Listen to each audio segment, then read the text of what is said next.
How can traditional media companies adapt, stay relevant, or survive in a world where digital content is becoming increasingly dominant and, if not, fully dominant?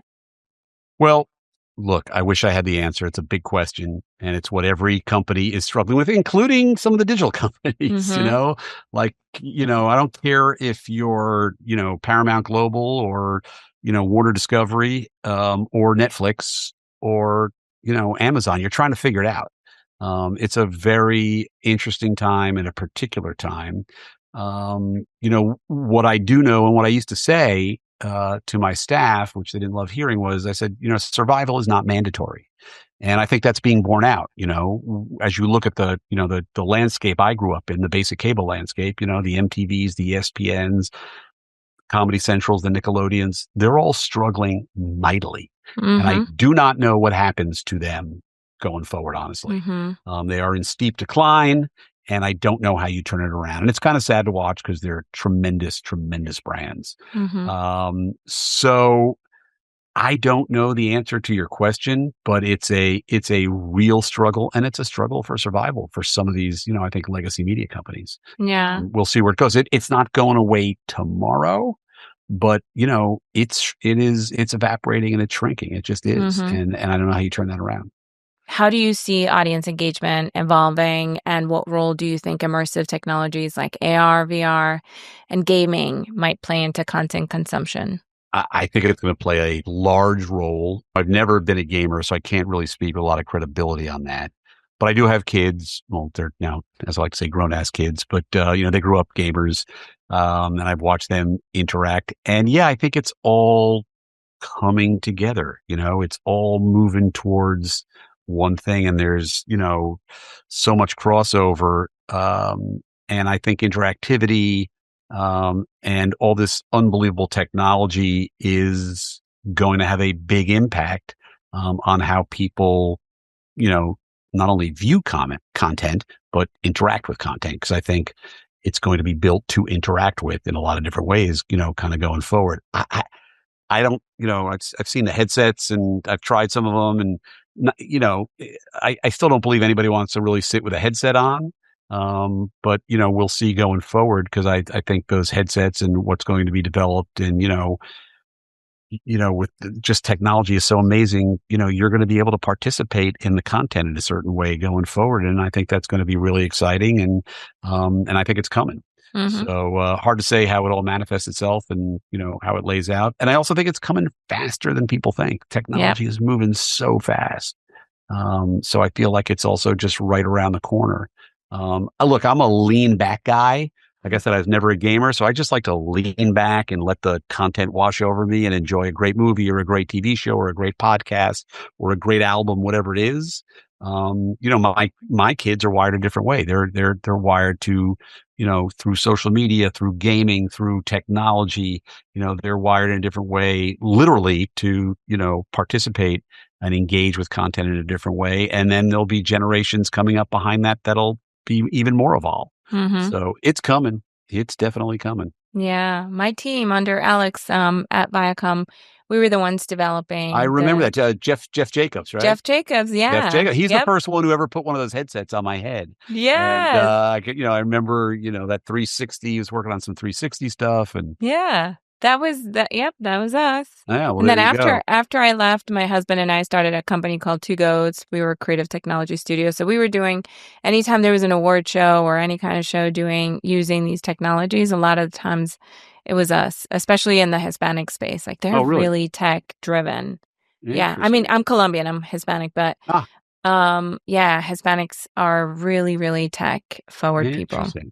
I recently saw, one of the South Park guys, and they bought a deep fake company, an AI company, and they're starting to play around with it and see what they can do. And and when you get in the hands of brilliant, inspired creators like them, anything's possible.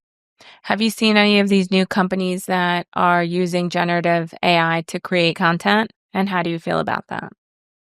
It's terrifying on a certain level. It's also like, oh my God, I mean, it's I was working on something on LinkedIn the other day, and they said, "Oh, if you hit this button, AI will sort of firm this up for you." I'm like, "Okay." boom. And I was like, oh, that's actually better. Have you Like I have want you tried ChatGPT I and have, I Dolly? have, I have, and it's like I said, it's amazing and terrifying. Yeah. It's just crazy what it will spit back out at you, within seconds. And it's not. Look. At the end of the day, I believe in forward thinking, evolution, innovation, technology, but I am at my heart a people person, and I there is like an X factor of that you get from real breathing humans with blood running through their veins that I think you'll never get from technology. And Mhm. so I'm just always, I'm always hey, look, I've always been a believer in great ideas, which I think come from great people. Mhm. And so I've always been a believer in great people with great ideas with the ability to execute. So I still think there's going to be great ideas from great people, and I think more and more though we'll be relying on technology to execute. I believe that if I'm not empowering myself or educating myself with the right technologies today, I will be left behind tomorrow. Unfortunately, like that's how I feel now. I feel like if I don't catch up, um, I'm gonna be left behind. And No, because I do the research and I do know the numbers, it is gonna a lot of jobs are gonna go away, but a lot of new jobs are gonna be yeah, created. Traditional cable television is undergoing significant changes, as we were just talking about. How do you envision the coexistence of these platforms in the future, and what shifts might we see in the way audience engage with content? I'm not sure I can predict any of it. I have a personal kind of worldview. I'm not sure it's shared by anybody except myself, which is I actually think, think, don't know, think that people kind of want the old cable universe to a certain degree. And what I mean by that is, so now you have these big giant streamers, Amazon, Netflix, Disney, Apple, Time Warner Discovery. They're all things to all people. They have everything to a certain degree, almost everything. It's sort of like going to Walmart, right? You know they have everything you want. It's all in there, but you got to bounce around the aisles in this vast place to find what you want. And I think people really, kind of want to know where to get what they want. Where do I go for comedy? Where do I go for science fiction? Where do I go for women's program? Where do I go for African American programming? Where do I go for docs? Where do I go for movies? Where do I go for sports? Just tell me where to go Mhm. because I know what I want, but just take me there. And I don't know that these platforms are doing a great job of that today. So there's something in me that says, God, people sort of want the old cable model. But again, that's just me. I don't know that, that's necessarily true or that'll be borne out. I've been watching, what's happening with these fast channels, right? These free advertiser supported television, right? FAST, fast channels, which are ad supported. And they're on, things like Freevee and Pluto and Tubi and that kind of stuff. And, that seems to be gaining some traction, as well as, traditional advertising again, which is weird because everybody seemed done with that. Now Mhm. it seems like we can't live without it. So I don't know. I don't know where it's going, but I do think like anything else, as these places get bigger and bigger and more impersonal and more corporate, I think that opens opportunities for great, smaller, more specific branded ideas.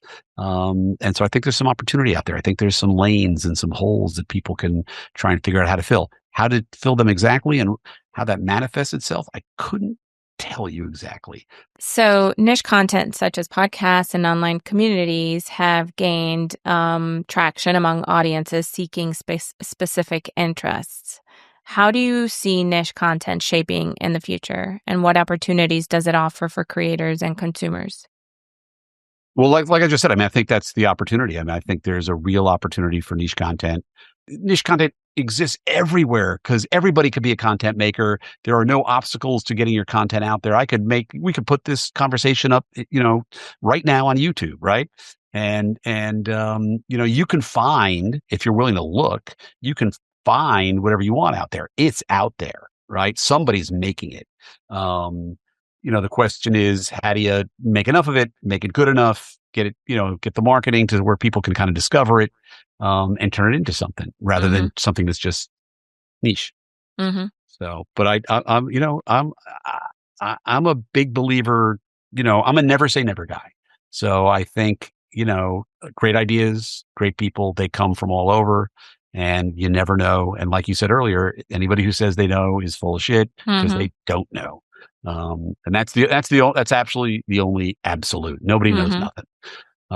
I've been in so many instances where people go, "Oh, this is the worst. It's going to fail," and then it works. Yeah. Where people go, "This is a surefire hit. No, this is a no brainer," and it fails.